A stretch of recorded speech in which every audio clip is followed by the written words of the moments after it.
Assalamualaikum warahmatullahi wabarakatuh. Nama saya Nurul Aina binti Muhammad Azhari dan saya mewakili kumpulan 8 untuk pembentangan kali ini, dan subjek yang telah kami pilih ialah subjek falsafah dan tajuk untuk pembentangan ini ialah pandangan masyarakat terhadap subjek falsafah.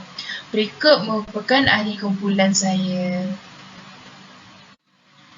Saya akan meneruskan pembentangan ini dengan menjelaskan tentang matlamat serta kandungan subjek falsafah. Apa yang dimaksudkan dengan falsafah? Falsafah ialah ilmu yang mempunyai makna sebenar yang jelas serta mempunyai tujuan. Yang seterusnya, falsafah merupakan tafsiran ilmu yang dipelajari.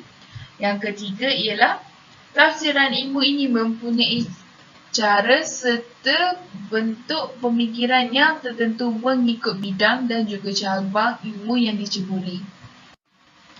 Manfaat serta kelebihan yang diperolehi apabila mempelajari falsafah ialah dapat memahami apakah dasar dan asas sesebuah idea pemikiran itu. Yang seterusnya, dapat mendidik minda dan akal fikiran manusia untuk berfikir dengan lebih sistematik dan juga strategik. Yang seterusnya, mencari kebenaran atau hikmah dalam sesuatu pernyataan yang dikeluarkan dalam bidang ilmu yang dipelajari. Yang terakhir sekali, seseorang mampu memahami idea-idea serta pemikiran yang pernah muncul dalam sejarah kemanusiaan. Setelah kita memahami apa itu falsafah dan juga kelebihan serta manfaat yang diperolehi apabila mempelajari falsafah, berikut merupakan fungsi yang diperlukan oleh mahasiswa-mahasiswi yang bergelar graduan pada masa akan datang.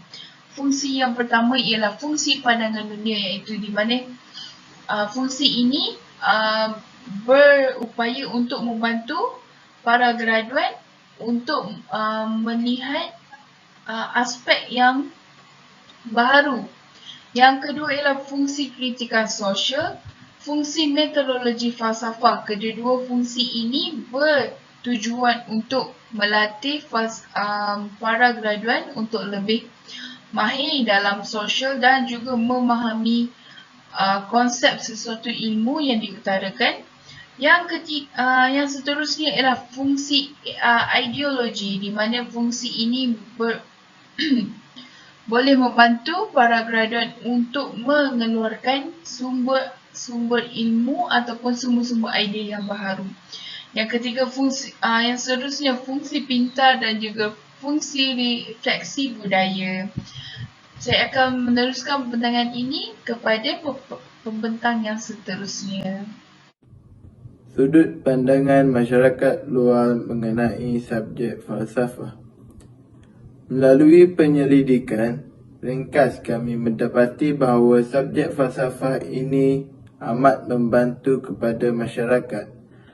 Masyarakat luar kebanyakannya merasakan subjek falsafah perlu dijadikan subjek utama di peringkat universiti. Selain itu, masyarakat juga berpendapat bahawa pelajar di universiti perlu mengambil subjek ini untuk meningkatkan kefahaman mereka dan perlu dikekalkan dalam silibus pendidikan universiti kerana ia amat bersesuaian dengan peringkat umur untuk memahami ilmu falsafah. Mereka juga berpendapat pendidikan falsafah masih relevan untuk dipelajari. Seterusnya, menurut masyarakat, subjek falsafah membantu pelajar untuk lebih memahami falsafah dengan lebih mendalam. Subjek ini juga dapat membantu dalam memberikan pengetahuan yang lebih mendalam dari segi kehidupan, kebenaran dan lain-lain. Seterusnya, masyarakat juga berpendapat subjek falsafah mudah untuk difahami. Subjek falsafah juga penting untuk membentuk kehidupan yang lebih baik. Tambahan pula, subjek falsafah juga dapat membantu dalam pekerjaan kerana subjek falsafah ini ada mengajar tentang cara penyelesaian masalah. Selain itu, subjek falsafah juga membantu membentuk jati diri seseorang dan memberi pengetahuan tentang dunia. Akhir sekali, subjek falsafah boleh dijadikan sebagai batu loncatan untuk berjaya kerana kandungan di dalam silibus falsafah menitik beratkan penggunaan ilmu dan penghayatan ilmu yang mendalam. Subjek falsafah adalah penting dan perlu dikekalkan dalam silibus pendidikan. Berdasarkan pandangan yang diperolehi, subjek falsafah adalah penting dan perlu dikekalkan dalam silibus pendidikan pada masa kini dan masa akan datang. Hal ini kerana falsafah tidak boleh dipelajari seperti mana perkara lain. Ia memerlukan persediaan yang cukup dari segi mental, fizikal, rohani dan juga jasmani. Oleh itu, pembelajaran falsafah boleh dikatakan sebagai pemberi cahaya kepada masyarakat agar memahami makna sebenar sesuatu perkara yang berlaku dan sebagainya.